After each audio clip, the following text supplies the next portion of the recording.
혹시 여러분 혼자라고 느껴지십니까? 나를 도우시는 분이 계십니다. 하나님이 보시기에 좋았더라 하시는 인생은 어떤 인생일까요? 말씀을 묵상하다 보면 어떤 게 보시기에 좋고 어떻게 구별해야 하는지 구체적으로 알 수 있습니다. 그래서 보시기에 좋았더라의 인생은 말씀을 듣는 인생입니다. 큐티는 혼돈과 공허, 흑암과 같은 어떤 사건 속에서도 오늘 나에게 주신 말씀으로 나의 인간적인 생각과 욕심을 가지치게 나가는 것입니다.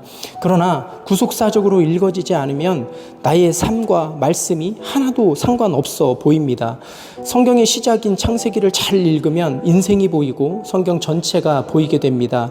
연약한 우리가 말씀을 붙들고 갈 때 하나님은 아무리 치명적인 실수도 실패가 되지 않게 막아주시는 겁니다. 하나님의 음성을 듣기 위해 내 죄를 보기 위해 겸손한 마음으로 말씀을 마주한다면 성령님이 반드시 가르쳐 주시고 보호해 주십니다. 하나님께서 나에게 주신 모든 것, 특히 남보다 많이 주신 것은 모두 사명과 연결되는 것입니다. 하나님께서 저에게도 주신 것이 많아서 이렇게 많은 분들을 섬길 수 있습니다. 하나님은 특별히 저에게 힘든 사람, 어려운 사람들을 정말 많이 붙여주셨습니다. 저 역시 어릴 때부터 힘들고 어려운 시간들을 보내왔기에 그 눈물이 오늘날까지 사명으로 연결되고 있는 것 같습니다. 하나님께서 나에게 남보다 많이 주신 것, 여러분의 사명은 무엇입니까? 하나님께서 여러분들에게 다른 사람들보다 더 많이 주신 것, 그것은 무엇입니까? 그것이 여러분들의 사명입니다. 약속의 말씀을 붙들고 각자의 자리에서 일어나 하나님께서 허락하신 창조의 사역을 이루어 가시기를 축복합니다.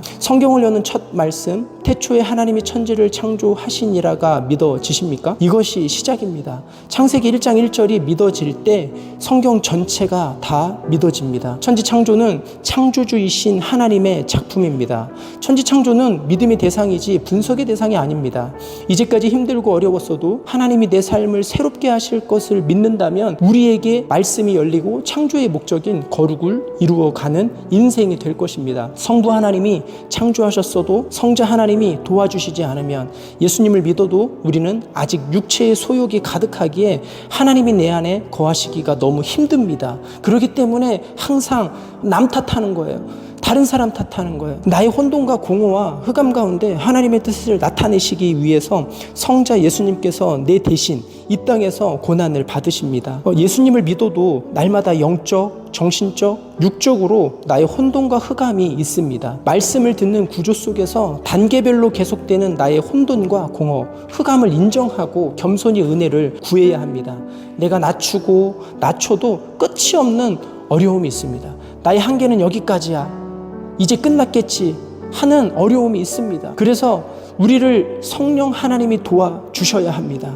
그곳에서 하나님의 영이 운행하고 계십니다. 창조사역은 삼위일체 하나님의 사역으로 출발합니다. 성부 하나님의 숨겨진 뜻이 성자 하나님을 통해 드러났고 성령의 능력이 모든 부분에 퍼져서 창조물들이 창조 상태로 움직이도록 도우시는 겁니다. 그래서 우리의 예배의 대상은 오직 하나님 한 분뿐이십니다. 하나님의 뜻은 약속으로 주어지고 장래일을 알게 하시는 성령께서 우리에게 갈 바를 알려주시는 거예요. 성령님이 나를 효과적으로 도와주시도록 회개하고 기도하고 묵상하고 찬양하고 섬겨야 하는 것이 우리의 일입니다. 하나님께서 우리를 다루시는 최고의 방법은 질서입니다. 질서에 순종해서 내 자리를 잘 지키고 있으면 가장 영롱하게 빛나는 인생이 됩니다. 성경을 통해서 중요한 일과 덜 중요한 일을 날마다 분별해 가야 합니다. 어떤 환경 가운데서도 우리가 창조 사역을 이루어 나가도록 성삼위 하나님이 도와주실 것입니다. 성부, 성자, 성령 하나님이 창조하고 시작하셨기에 마지막도 하나님이 끝내셔야 끝이 납니다. 그것을 믿고 어떤 혼돈과 공허와 흑암의 환경에서도 하나님의 약속을 지키고 영원한 생명을 얻는 창조 사역을 이루어 가시기를 주님의 이름으로 축복합니다.